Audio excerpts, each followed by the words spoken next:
I wanted to see if we could take a complete beginner and turn them into a full-time filmmaker.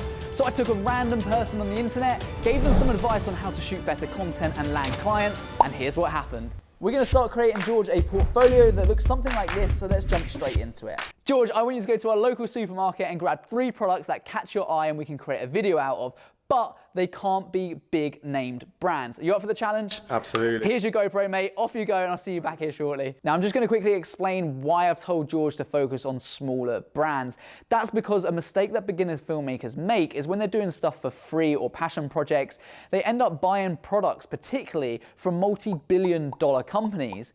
Now, when other companies look at your website, they'll then start to see a disconnect, and it's obvious that you haven't shot that content for Rolls-Royce, Ferrari, or these really high-end brands, because the rest of your content doesn't look like that, nor will your content probably look like the stuff that those guys are producing, simply due to budgets and experience. So that's why you want to focus on smaller businesses so it can look more legit. I'm trying to get things that don't have a brand on them.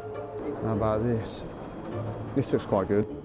You know what I have seen? I've seen something that's like a bit like a stop motion where all the products are coming out of the bag. That might be quite good for this actually. So we could get tarts, but I'll probably eat all of them before we start shooting. Okay, I've picked something up. Buttermilk. I think these would be quite cool actually, because you know, you can see, you know, peanuts inside them. You know, I could probably get some peanuts or, you know, some big like monkey nuts that I can crush up and maybe use for them for a bit of set dress. Oh, I like these little cans. They're orange flavour, so maybe have like an orange in the background. Got a couple of oranges. Let's get a couple of these. I've got some flowers. So let's get back to the studio. So George is back from the shop, so mate, what did you get? So first of all, I started with the buttermilk, you know, little chocolate drops. You know, I love the branding, I love the colours, it's great. It's great for vegans as well, which is a bonus. I started to think about what I could dress the set with. My second product was these natural travel wash bags with some soaps. My third and final were these like little gin cans, which I thought looked really nice.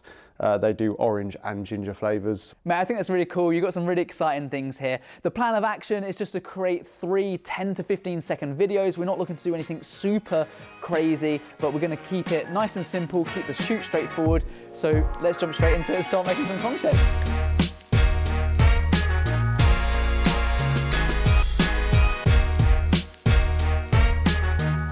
Now, I know this doesn't really look like too much of a simple setup, but it really is. It's really just an overhead shot. You can achieve this with some tripods. We've just gone with one top-down light and that's it. I wanted to keep these setups simple and low budget because I know that most of the audience watching as well might not have access to a whole studio and infinity cove and all of these things. I went to the local arts and crafts shop and got some different colored paper, so that's what we're using for this. And George's idea was to have these products kind of exploding out the bag and then coming back in. So this should be a really kind of simple process. So what we're gonna do is we're actually gonna shoot it with kind of the end frame first, get them spinning around and then heading back into the bag.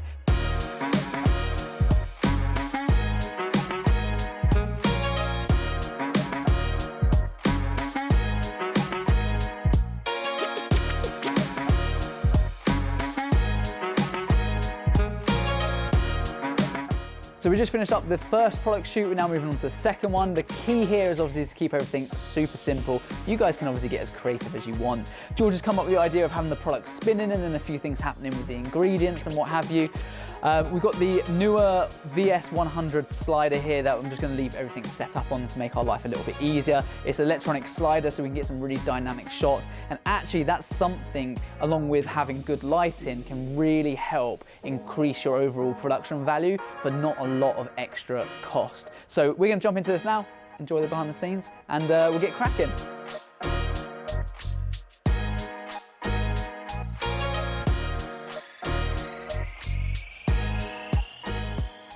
So George has come up with a great idea and he just wants the video to be a bit more dynamic. So we're gonna start sending some of this product down this kind of cove that we've created straight towards the camera. So good idea, hopefully it'll work out. You'll be able to see in the end result. Glass of gin, these two, and like it tracks in. And then after that, It cuts to some shots of the bottle, then it's being poured into a glass. We've got some ice cubes and things like that we spoke about before, and then we'll exit on like using the same shot. So again, just keeping it super simple, and it's going to make your life so much easier, because ultimately you're just using this to get some work to then replace those clips on your website with later on with obviously paying clients. So this gives you a good step ahead. Lovely. If you want to grab a camera, mate, and we'll get that set up.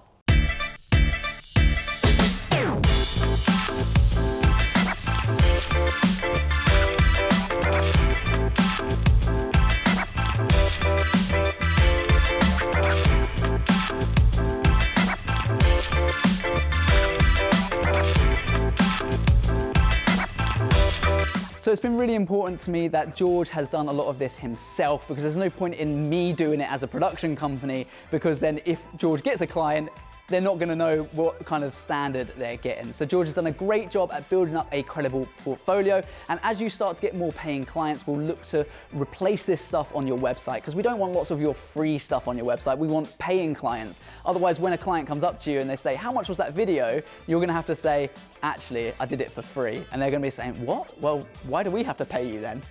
So if you guys want to see what the content looked like from today, then you have to click this video right now. We're also going to be showing you how we're going to get George to land a meeting with his very first paying client.